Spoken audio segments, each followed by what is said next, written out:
Salut et bienvenue à toi dans cette vidéo. Aujourd'hui, je vais te montrer comment organiser tes mesures dans Power BI grâce notamment à une table de mesure dans laquelle on va créer des dossiers de regroupement et on va proprement ranger nos mesures dans ces dossiers. Donc comme ce que tu vas voir est toujours incroyable, tu penses à t'abonner, à liker et à partager. Et moi, je te montre tout sur l'organisation des mesures dans Power BI. Alors pour cette vidéo, j'ai préparé 7 feuilles de calcul. Donc c'est une feuille 1 que j'ai tout simplement pas renommée car je suis une grosse feignasse. Et dedans, j'ai créé 8 mesures, donc 4 mesures numériques de 1 à 4 et 4 mesures alphabétiques de A à D.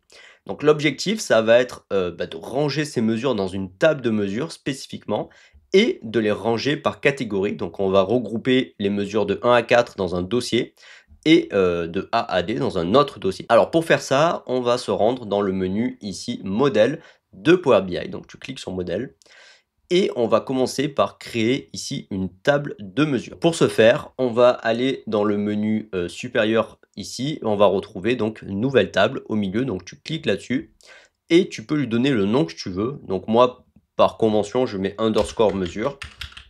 Encore une fois, tu fais ce que tu veux, ça n'a aucune importance. Donc tu valides, donc tu mets rien derrière. Après le égal, tu laisses vide et tu valides.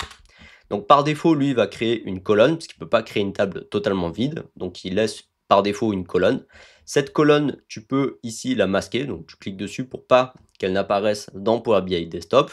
Et maintenant, on va pouvoir déjà déplacer nos mesures dans la table mesure. Donc ici, il suffit tout simplement de glisser de feuille 1 à mesure et les mesures vont tout simplement partir dans la table qui va bien. Donc vous faites cette manipulation. Donc là, j'ai déplacé toutes mes mesures dans ma table mesure. Donc déjà, visuellement, c'est beaucoup plus propre. Néanmoins, on peut aller encore un peu plus loin parce que vous voyez qu'on mélange un peu de... Enfin là, on mélange deux types de mesures, des numériques et de l'alphabétique. Donc on pourrait, par exemple, créer deux répertoires de manière à organiser toutes les mesures numériques dans un répertoire numérique et toutes les mesures alphabétiques dans un répertoire alphabétique. Donc pour faire ça, je vais prendre la première mesure ici qui est numérique. Et au niveau des propriétés, toujours dans la vue modèle, ici on a l'option afficher dans un dossier. Et donc là, vous pouvez mettre par exemple num pour numérique. Et donc là, vous voyez, il vient de me créer ici un petit dossier num et il a mis la mesure 1 à l'intérieur.